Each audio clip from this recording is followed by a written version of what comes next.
இல்லை, எதுவாக இருந்தாலும் புதிய அரசு இப்போதுதான் பொறுப்பேற்றிருக்கிறது. முந்தைய அரசின் காலத்தில் தான் இது போன்ற நடவடிக்கை மேற்கொள்ளப்பட்டிருக்கிறது. நேற்றைய முன்தினம் கூட பல்வேறு நடவடிக்கை மேற்கொள்ளப்பட்டிருக்கிறது. நம்முடைய பேஸ்கோஸோ விடப்பட்ட டெண்டர்கள் என்று கூடுதலாக இருக்கிறது என்பதாக நிறுத்தப்பட்டிருக்கிறது. அவர்கிட்ட முடிவுகள் மேற்கொள்ளப்பட்டிருக்கிறது. இது மாதிரி வேகமான நடவடிக்கை தான் மேற்கொள்ளப்பட்டு வருகிறதை தவிர வேறு ஒன்றுமில்லை. இதுதான் இப்போ நடைபெற்றுக் கொண்டிருக்கிற நிகழ்வு.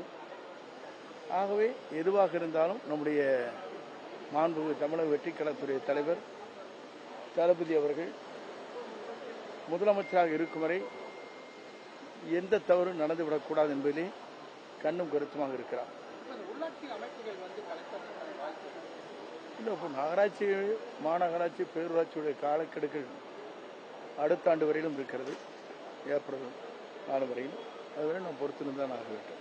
ஆனால் நகராட்சி நிர்வாகத்துறையின் கீழே பார்த்தீங்கன்னா கோரப்பட்ட 50 குறுகிய கால டெண்டர்கள் தமிழக அரசு ரத்து செஞ்சிருக்கு. 35 டெண்டர்கள் ரத்து செய்யப்பட்டிருக்குண்ணா, அதை எப்படி பார்க்குறீங்க? அது நீங்கள் தான் சொல்லணும். அதுக்கு பதில் டெண்டர்கள் ரத்து செய்யப்படுகிறது என்றால் காரணங்கள் இல்லாமல் செய்துவிட முடியாது. அதற்கு காரணங்கள் இருக்க வேண்டும், கூடுதல் மதிப்பீடுகள் தயாரித்திருக்க வேண்டும். அப்படிப்பட்ட நிலை இருக்குமேயானால் தான் அதுவும் அவரே நேரடியாக பார்க்கக்கூடிய துறை. ஆகவே தெளிவாக ஒவ்வொரு முடிவுகளையும் மேற்கொள்வார். ஆம்னி பேருந்து உரிமையாளர்கள் இப்போ லஞ்சம் கொடுக்கறதில்ல, அரசு பேருந்து கட்டணத்தை நாங்களும் இம்ப்ளிமெண்ட் பண்ணுவோம் அப்படின்னு இது ஒரு மகிழ்ச்சி தருகிற நிலை. ஏனென்று சொன்னால் பணம் கொடுத்துத்தான் வண்டிகளை ஓட்ட வேண்டும் என்ற நிலை மாறி ₹1 கூட செலவு செய்ய தேவையில்லை என்கிற போது அரசு என்ன கட்டணத்தை நிர்ணயிக்கிறதோ அந்த கட்டணத்தில் நாங்கள் எங்களுடைய பேருந்துகளை இயக்கிறோம் என்று சொல்வது ஒரு நாட்டின் வளர்ச்சிக்கு ஏதுவாக அமைந்திருக்கிறது. ரெஸ்டோ பார் வழங்குற திட்டத்தை ஆக்சுவலாக தமிழக அரசு கைவிடணும், இல்லைன்னா போராட்டம் நடத்துவோம் அப்படின்னு சொல்லிட்டு அன்புமணி சொல்லியிருக்காரு. மீண்டும் குடிமகன்களுக்கு இதை குடிப்பதற்கான ஒரு வழியை வாய்க்குன்னு இன்னைக்கு சொல்லியிருக்காரு.